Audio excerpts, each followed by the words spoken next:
Hello, good morning, जोहार। मैं संजय और आप देख रहे हैं न्यूज़ झारखंड। चलिए जानते हैं आज के मुख्य 25 बड़ी खबरों को। रामगढ़ विधानसभा उपचुनाव चुनाव मैदान में 18 प्रत्याशी चुनाव चिन्ह आवंटित। आज से करेंगे चुनाव प्रचार। रामगढ़ विधानसभा उपचुनाव को लेकर शुक्रवार को नाम वापस लेने की अंतिम तिथि थी।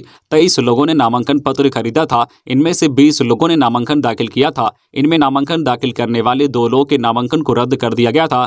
कुल 18 उम्मीदवार चुनाव चिन्ह में रह गए। नाम वापसी का समय बीत जाने पर सभी 18 उम्मीदवारों को शुक्रवार को चुनाव चिन्ह का आवंटन कर दिया गया। शनिवार यानी आज से चुनाव प्रचार शुरू हो जाएगा।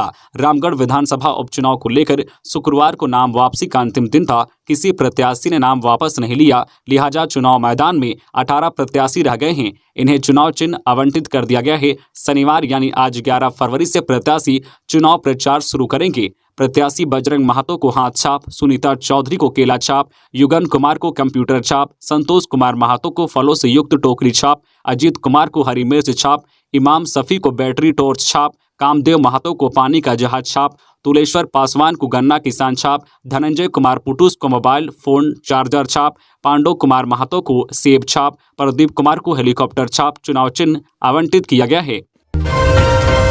अधर में पारा शिक्षकों की आकलन परीक्षा फिर बढ़ सकती है फॉर्म भरने की तारीख। पारा शिक्षकों के लिए होने वाली आकलन परीक्षा के लिए आवेदन जमा करने की अंतिम तारीख 10 फरवरी को समाप्त हो गई। हालांकि एक बार फिर आवेदन की तारीख बढ़ने की संभावना है। शिक्षा मंत्री जगन्नाथ महतो इस संबंध में निर्णय लेंगे। जेईपीसी ने इस संबंध में फाइल मंत्री के समक्ष बढ़ाया है। यदि आकलन परीक्षा के लिए आवेदन देने की तारीख बढ़ाई जाती है तो यह चौथा मौका होगा जब जेईपीसी और जैक समय सीमा को बढ़ाएगी। दरअसल परीक्षा फॉर्म भरने की तारीख बढ़ाने के पीछे कारण पारा शिक्षकों का सर्टिफिकेट वेरिफिकेशन पूरा नहीं होना और जिला स्तर से रिपोर्ट भेजे जाने के बावजूद जैक की वेबसाइट पर ऑनलाइन फॉर्म सबमिट नहीं होना बताया जा रहा है। पारा शिक्षक संघ के ऋषिकेश पाठक ने शिक्षा मंत्री से पारा शिक्षकों की परेशानी को देखते हुए फॉर्म भरने के लिए अंतिम मौका देने का आग्रह किया है। इन सभी कारणों से एक बार फिर स्वाभाविक रूप से आकलन परीक्षा टलने की संभावना है। रामगढ़ उपचुनाव को लेकर 27 फरवरी को जिले में रहेगी सार्वजनिक छुट्टी। रामगढ़ में विधानसभा चुनाव को लेकर 27 फरवरी सोमवार को मतदान होना है, जिसे लेकर झारखंड के रामगढ़ जिले में 27 फरवरी को सार्वजनिक छुट्टी रहेगी। यह जानकारी 10 फरवरी यानी कि शुक्रवार को सूचना एवं जनसंपर्क विभाग द्वारा प्रेस विज्ञप्ति जारी कर दी गई है। कहा गया है कि इस दिन झारखंड के रामगढ़ में विधानसभा उपचुनाव के लिए मतदान होना है। इसी के मद्देनजर रामगढ़ विधानसभा क्षेत्र के झारखंड सरकार के सभी सरकारी कार्यालयों, औद्योगिक प्रतिष्ठानों तथा सार्वजनिक बैंकों में स्थानीय सार्वजनिक अवकाश घोषित किया गया है। अपने पिता शिबू सोरेन से मिलने मेदांता अस्पताल पहुंचे सीएम हेमंत।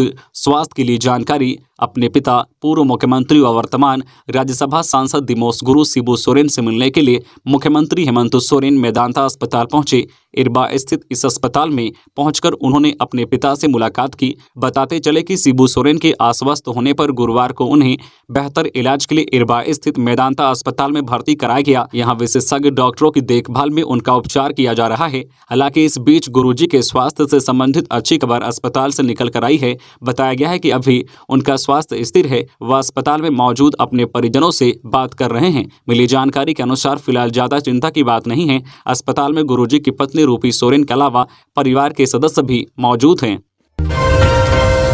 आईएएस पूजा सिंघल को मिली जमानत। खराब स्वास्थ्य के ग्राउंड पर सुप्रीम कोर्ट में लगाई थी गुहार। 2 महीने की अंतरिम जमानत मिली। मनरेगा घोटाला और मनी लॉन्ड्रिंग मामले में जेल में सजा काट रही झारखंड कैडर की आईएएस अधिकारी को 2 महीने की अंतरिम जमानत मिल गई है। उन्हें सुप्रीम कोर्ट ने शुक्रवार को सुनवाई के बाद 2 महीने की जमानत दी है। पूजा सिंघल ने अपने और बेटी के स्वास्थ्य का हवाला देते हुए जमानत के लिए सुप्रीम कोर्ट से गुहार लगाई थी। शुक्रवार को इस मामले की सुनवाई के बाद आईएएस पूजा सिंघल को अंतरिम जमानत मिल गई है।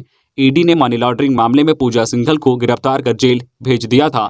खबरों में आगे बढ़ने से पहले आपसे रिक्वेस्ट है कि अगर आप चैनल को सब्सक्राइब नहीं किए हैं तो प्लीज चैनल को सब्सक्राइब करके बेल आइकन प्रेस कर दे, जिससे आपको झारखंड की हर छोटी बड़ी खबर का अपडेट आप तक पहुंचता रहे। चलिए बढ़ते हैं खबरों की ओर। आज मल्लिकार्जुन खड़गे आएंगे झारखंड। साहिबगंज से हाथ जोड़ो अभियान की करेंगे शुरुआत। झारखंड में आज 11 फरवरी से कांग्रेस का हाथ से हाथ जोड़ो अभियान शुरू होना है। इसे लेकर अखिल भारतीय राष्ट्रीय कांग्रेस के राष्ट्रीय अध्यक्ष मल्लिकार्जुन खड़गे 11 फरवरी यानी आज शनिवार को झारखंड आएंगे। राष्ट्रीय अध्यक्ष साहिबगंज के गुमानी से हाथ जोड़ो अभियान की शुरुआत करेंगे।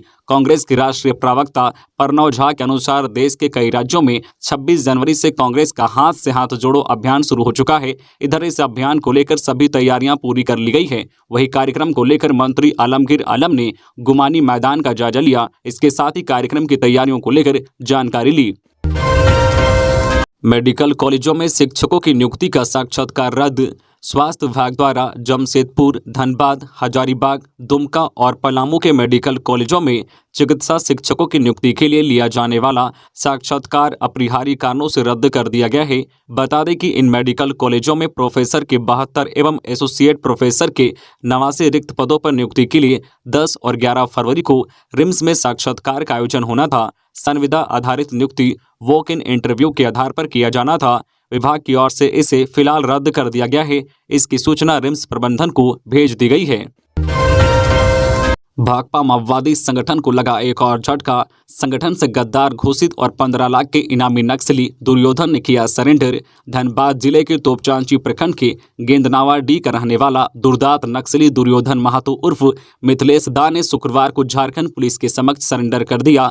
90 के दशक में छात्र संगठन में रहकर काम करते हुए वह माओवादियों के करीब आ गया था। इसके बाद संगठन में काफी कम समय में तेजी से ऊपर गया। शुक्रवार को इसके सरेंडर करने से भाकपा माओवादियों को बड़ा झटका लगा है। पुलिस ने नक्सली दुर्योधन महातो उर्फ मिथिलेश दा पर 15 लाख रुपए का इनाम रखा था। वही नक्सली संगठन ने भी इसे गद्दार घोषित किया है। रांची जोनल ऑफिस में नक्सली दुर्योधन महातो उर्फ मिथिलेश दा ने आईजी अभियान एवी होमकर, रांची जोनल आईजी पंकज कंबोज और सीआरपीएफ के आईजी के समक्ष सरेंडर कर दिया। इस दौरान DIG STF Anup Birthare, SP Hazaribagh Manoj Ratan Chouthe, Bokaro SP Chandan Jha समेत अन्य पुलिस अधिकारी उपस्थित थे। कर्मियों की अनिश्चितकालीन हड़ताल जारी। एक और अनशनकारी अस्पताल में भर्ती। सेवा नियमितीकरण की मांग को लेकर झारखंड में अनुबंधित एनएचएम नर्सों के साथ साथ पारा मेडिकल कर्मी भी 16 जनवरी से हड़ताल पर हैं। वही राजभवन के सामने 24 जनवरी से 21 आंदोलनकारी आमरण अनशन पर भी बैठे हैं। शुक्रवार को आमरण अनशन पर बैठे खूंटी के ऑप्थेल्मिक असिस्टेंट कुमार लोकेश की तबीयत बिगड़ गई। ऑक्सीजन लेवल कम होने और धरना स्थल पर ही बेहोश हो जाने के बाद उन्हें सदर अस्पताल की इमरजेंसी में भर्ती कराया गया, जहां उनके स्वास्थ्य में सुधार हो रहा है। सेवा नियमितीकरण की एक सूत्री मांग को लेकर राष्ट्रीय स्वास्थ्य मिशन की अनुबंधित नर्सें और पारा मेडिकल कर्मियों की हड़ताल 16 जनवरी से जारी है। 24 जनवरी से राजभवन के समक्ष आमरण अनशन भी जारी है। अभी तक 21 अनशनकारियों में से 17 की तबीयत बिगड़ चुकी है। एक को दिल्ली एम्स ले जाया गया है। राजभवन के समक्ष आमरण अनशन पर बैठी नर्सों और पारा मेडिकल कर्मियों ने मुख्यमंत्री हेमंत सोरेन से अपना वादा निभाने का आग्रह किया है। नर्सों ने कहा है कि जब हेमंत सोरेन की सरकार बनी थी तब उन्होंने आश्वासन दिया था कि राज्य में अनुबंध की सेवा नहीं रहेगी। आंदोलित स्वास्थ्य कर्मियों ने कहा है कि इस बार आर या पार की लड़ाई है और इस बार बिना मांग लिए वापस नहीं जाएंगे। रांची में 470 बूथों पर 3,34,000 लोगों को दी जाएगी फाइलेरिया की दवा। 10 से 25 फरवरी तक चलाया जाएगा अभियान। फाइलेरिया को पूरी तरह से खत्म करने के लिए वर्ष 2023 में मास ड्रग एडमिनिस्ट्रेशन कार्यक्रम 10 से 25 फरवरी तक मनाया जा रहा है। इस कार्यक्रम के संबंध में civil surgeon doctor Vinod Kumar ने जानकारी दी। इस दौरान रांची के आसपास क्षेत्रों में 3,34,000 लोगों को फाइलेरिया से बचाव के लिए दवा खिलाई जाएगी। बताया गया है कि राजधानी से सटे फाइलेरिया से अति प्रभावित क्षेत्रों में बूथ बनाकर डीसी और अल्बेंडाजोल दवा खिलाई जाएगी। इसे लेकर बेड़ो और बुड़मू सामुदायिक स्वास्थ्य केंद्र, उपकेंद्र, प्राथमिक स्वास्थ्य केंद्र, आंगनबाड़ी केंद्र, स्कूल के अलावा सार्वजनिक भवनों में बूथ बनाया जाएगा, जहां पर लोगों को फाइलेरिया रोधी दवा खिलाई जाएगी। झारखंड महिला हॉकी टीम ने मध्य प्रदेश को हराकर स्वर्ण पदक जीता। 5वीं खेलो इंडिया यूथ गेम की हॉकी प्रतियोगिता में झारखंड की महिला हॉकी टीम ने गोल्ड मेडल पर कब्जा किया है। हॉकी मैच का फाइनल मैच शुक्रवार को ग्वालियर में खेला गया। पर्यटन, कला, संस्कृति, खेलकूद एवं युवा कार्य विभाग के अधीनस्थ भाग लेते हुए झारखंड की बालिका हॉकी टीम ने फाइनल में मध्य प्रदेश को पेनाल्टी में 4-3 से पराजित कर स्वर्ण पदक जीता। अविनाश पांडे पहुंचे बाबा मंदिर, हाथ से हाथ जोड़ो कार्यक्रम में होंगे शामिल। झारखंड कांग्रेस के प्रभारी अविनाश पांडे शुक्रवार को देवघर पहुंचे, जहां उन्होंने बाबा वैद्यनाथ की पूजा अर्चना की और आशीर्वाद लिया। दरअसल आज 11 फरवरी को कांग्रेस का हाथ से हाथ जोड़ो अभियान साहिबगंज की गुमानी से शुरू होना है। इसकी शुरुआत पार्टी के राष्ट्रीय अध्यक्ष मल्लिकार्जुन खड़गे करेंगे। जानकारी के मुताबिक कांग्रेस प्रभारी अविनाश पांडे इस कार्यक्रम में शामिल होंगे। इस दौरान जामताड़ा विधायक इरफान अंसारी, सूबे के मंत्री बादल पत्रलेख, बेसूत्री उपाध्यक्ष मुन्नम सिंह सहित पार्टी के कई नेता और कार्यकर्ताओं ने उनका स्वागत किया। किसी भी हाल में 10 बजे के बाद नहीं बजाया जाए लाउड स्पीकर, हाईकोर्ट। आजकल शादियों का सीजन चल रहा है, ऐसे में तमाम बैंक्वेट हॉल, बारात और बार में जोरदार आवाज में डीजे, लाउड स्पीकर बजाया जा रहा है, जिससे शहर में ध्वनि प्रदूषण बढ़ते जा रहा है। प्रदूषण को लेकर हाईकोर्ट ने स्वतः संज्ञान लिया था। कोर्ट ने राज्य सरकार को कड़ी फटकार लगाई है। कोर्ट ने मौखिक रूप से कहा है कि रात में 10 बजे के बाद लाउड स्पीकर नहीं बजानी चाहिए। जरूरत पड़े तो FIR भी किया जाए। इस दौरान DC, SSP व ट्रैफिक SP कोर्ट में उपस्थित थे। शुक्रवार की सुनवाई हाईकोर्ट के जस्टिस डॉक्टर SN पाठक की कोर्ट में सुनवाई हुई। CM हेमंत सोरेन से मिले विधायक दशरथ गागराई, स्वास्थ्य सहियाओं को स्थायी मानदेय के लिए सौंपा ज्ञापन। स्वास्थ्य विभाग के सहियाओं, आशा कार्यकर्ताओं की मांगों को लेकर खारसामा से झामुमो विधायक दशरथ गागराई रांची में मुख्यमंत्री हेमंत सोरेन से मिले। इस दौरान श्री गागराई ने मुख्यमंत्री हेमंत सोरेन को ज्ञापन सौंपकर सहियाओं को मासिक प्रोत्साहन राशि की जगह स्थायी मानदेय देने की मांग की। विधायक दशरथ गागराई ने बताया कि उन्होंने CM हेमंत सोरेन को सहियाओं की मांग को लेकर ज्ञापन सौंपा है। इस पर मुख्यमंत्री हेमंत सोरेन ने गंभीरतापूर्वक विचार करने का आश्वासन दिया है। आपको बता दें कि पिछले दिनों सरायकेला खारसामा जिले की स्वास्थ्य सहियाओं ने विधायक दशरथ गागराई को ज्ञापन सौंपकर अपनी मांगों से अवगत कराया था। आज तेजस्वी यादव आएंगे रांची, कार्यकर्ता मिलन समारोह में करेंगे शिरकत।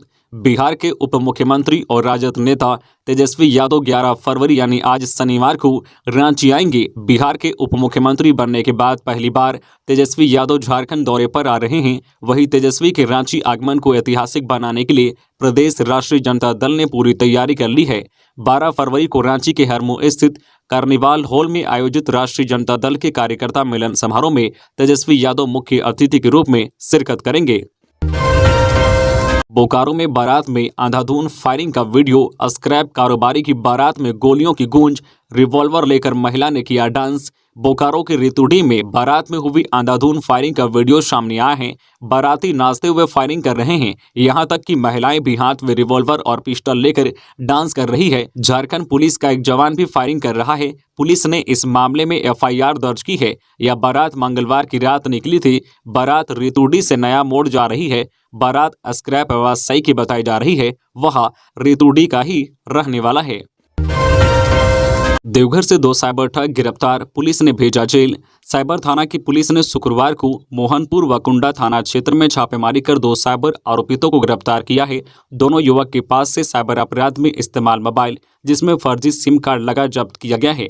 पुलिस ने जब्त किए गए 5 मोबाइल व 4 फर्जी सिम की जांच होने पर एक मोबाइल की टेक्निकल सेल द्वारा जांच किए जाने पर दोनों युवक द्वारा देश के 9 राज्यों से साइबर क्राइम करने का लिंक मिला है। इस आधार पर पुलिस ने दोनों को गिरफ्तार कर शुक्रवार को न्यायिक हिरासत में भेज दिया। विकास साहू को मारने वाले 2 PLFI उग्रवादियों को पुलिस ने दबोचा, हथियार बरामद, लेवी वसूलने के मिले सबूत। लोहरदगा पुलिस ने जिले के कुड्डू थाना क्षेत्र के हिंजला कालीपुर जंगल से खदेड़कर 2 PLFI उग्रवादियों को हथियार और नक्सली पर्चा के साथ गिरफ्तार किया है। इनके पास से अवैध हथियार, गोली, 2 9mm की पिस्टल एवं पूर्व के घटनाओं में प्रयुक्त एक होंडा मोटरसाइकिल एवं लेवी से संबंधित नोटबुक बरामद किया है। लोहरदगा के SP R राम कुमार ने प्रेस कॉन्फ्रेंस कर यह खुलासा किया है। नक्सलियों की पहचान सुरेश महतो, बालसोकरा रांची जिला और मुन्ना उरांव चंदवा थाना लातेहार निवासी के रूप में हुई है। दोनों नक्सली संगठन PLFI की हार्डकोर नक्सली कृष्णा यादव के दस्ता के सक्रिय सदस्य हैं। गिरफ्तार अभियुक्तों के बयान के आधार पर विकास साहू हत्याकांड में इनकी संलिप्तता थी और क्षेत्र में कई घटनाओं को अंजाम देने में इनकी भागीदारी रही है। IRB में सिपाही पत्नी को पति ने मारी गोली, सरेंडर करने पहुंच गया होटवार जेल, पुलिस ने किया गिरफ्तार। रांची के मांडर थाना क्षेत्र के कोराम्बी शकरपदा में अवैध संबंध से नाराज पति मंगल कुजूर ने शुक्रवार को अपनी पत्नी आईआरबी की सिपाही परदेसिया तिर्की 30 वर्षीय को गोली मार दी। गोली लगने से घायल परदेसिया तिर्की को इलाज के लिए रिम्स में भर्ती कराया गया है। पत्नी को गोली मारने के बाद मंगल कुजूर सरेंडर करने के लिए होटवार जेल चला गया था। सूचना मिलने पर मांडर पुलिस ने वहां जाकर उसे गिरफ्तार कर लिया। उसकी निशानदेही पर पुलिस ने हथियार बरामद कर लिया है। ये घटना सुबह करीब 7 बजे की बताई जा रही है। रामगढ़ उपचुनाव झापा और बसपा साथ मिलकर लड़ेंगे। झारखंड पार्टी झापा व बहुजन समाज पार्टी बसपा साथ मिलकर रामगढ़ उपचुनाव लड़ेंगी। यह जानकारी शुक्रवार को हरमू स्थित झापा केंद्रीय कार्यालय में हुई प्रेस वार्ता में पार्टी के केंद्रीय महासचिव अशोक कुमार भगत ने दी। कहा है कि आने वाले दिनों में समान विचारधारा वाली अन्य पार्टियों के साथ गठबंधन का तीसरा विकल्प खड़ा करेंगे। बसपा के प्रदेश महासचिव विद्याधर प्रसाद ने बोले, रामगढ़ उपचुनाव में झापा ने संतोष महतो को प्रत्याशी बनाया है। उन्होंने दलितों वंचितों का समर्थन मिलेगा। हम लोग जल्द ही दिल्ली में मायावती से इस मुद्दे पर चर्चा कर झारखंड में तीसरे मोर्चे के गठन करने का प्रयास करेंगे। बीजेपी सांसद ने उठाया झारखंड में गैर मजरूआ जमीन की अवैध खरीद बिक्री का मुद्दा, जांच की मांग की। भाजपा प्रदेश महामंत्री शाह सांसद ने शुक्रवार को राज्यसभा में शून्यकाल के दौरान झारखंड में गैर मजरूआ जमीन की अवैध खरीद बिक्री और मांझी प्रखंड के मोटाग्राम के ग्रामीणों से जमीन की लूट के प्रयास का मामला उठाया है, जिसमें उन्होंने कहा है कि सत्ता के संरक्षण में पदाधिकारियों की मिलीभगत से दलालों और बिचौलियों के द्वारा लूट की जा रही है। उन्होंने कहा है कि जल जंगल और जमीन की बात करने वाली झारखंड सरकार में आज खान खनिज और बालू के साथ सरकारी जमीन की लूट मची है। वही सांसद ने राज्यसभा में इसकी जांच कराकर दलालों बिचौलियों के खिलाफ कठोर कार्रवाई कराने की मांग की है। पुलिस और उत्पाद विभाग की संयुक्त कार्रवाई में भारी मात्रा में अवैध शराब बरामद। रांची पुलिस और उत्पाद विभाग ने अवैध शराब कारोबार का खुलासा किया, जिसमें भारी मात्रा में अवैध शराब बरामद किया। दरअसल पुलिस और उत्पाद विभाग को गुप्त सूचना मिली थी कि नगरीय क्षेत्र में शराब माफिया काफी फल फूल रहे हैं, जहां बड़े पैमाने में अवैध शराब का कारोबार चलाया जा रहा है। जिसके बाद पुलिस और उत्पाद विभाग की टीम ने देर रात संयुक्त रूप से कार्रवाई की। हालांकि इस कार्रवाई में किसी की गिरफ्तारी की सूचना नहीं है। फिलहाल अवैध शराब पर नकेल कसने के लिए उत्पाद विभाग की टीम छापेमारी कर रही है। पाकुड़ डीसी ने कस्तूरबा विद्यालय में खाई फाइलेरिया की दवा। डीसी वरुण रंजन ने शुक्रवार को सदर प्रखंड के कस्तूरबा गांधी आवासीय बालिका विद्यालय में फाइलेरिया मुक्त अभियान की शुरुआत की। डीसी ने state programme officer doctor Anil Kumar, DDC Mohammad Shahid Akhtar, civil surgeon doctor Mantu Kumar Tekriwal के साथ संयुक्त रूप से दीप प्रज्वलित कर कार्यक्रम का उद्घाटन किया। डीसी ने कार्यक्रम में खुद फाइलेरिया की दवा खाई। कार्यक्रम में मौजूद बच्चों और अभिभावकों को संबोधित करते हुए उन्होंने कहा है कि सभी को फाइलेरिया से बचाव के लिए डीईसी और अल्बेंडाजोल की दवा खानी है। उन्होंने कहा है कि पाकुड़ जिला को फाइलेरिया बीमारी से मुक्ति दिलाने के लिए यह अभियान मील का पत्थर साबित होगा।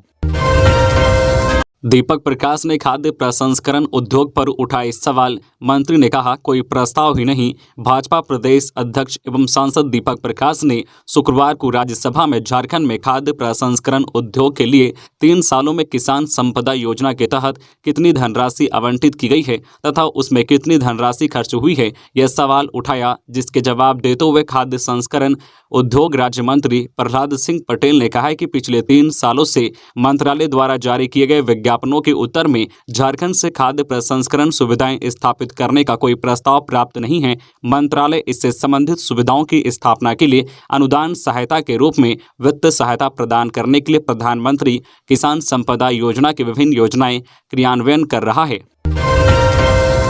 सीएम हेमंत सोरेन से टाटा स्टील के प्रबंध निदेशक टीवी नरेंद्रन ने की मुलाकात। रांची के कांके रोड स्थित मुख्यमंत्री आवासीय कार्यालय में मुख्यमंत्री हेमंत सोरेन से टाटा स्टील के प्रबंध निदेशक टीवी नरेंद्रन एवं टाटा स्टील के अन्य वरीय अधिकारियों ने मुलाकात की। इस दौरान टीवी नरेंद्रन ने मुख्यमंत्री को बुके भेंट किया। दरअसल सीएम से उनकी ये शिष्टाचार मुलाकात थी। तो ये थी आज की झारखंड की टॉप बड़ी खबरें। इसी तरह झारखंड की हर छोटी बड़ी खबर देखने के लिए आप हमारे चैनल न्यूज झारखंड चैनल को सब्सक्राइब करके बेल आइकन प्रेस कर दीजिए, जिससे आपको झारखंड की हर छोटी बड़ी खबर का अपडेट आप तक पहुंचता रहे। तो आज के लिए बस इतना ही। हमें दीजिए इजाजत, फिर मिलते हैं नेक्स्ट न्यूज में।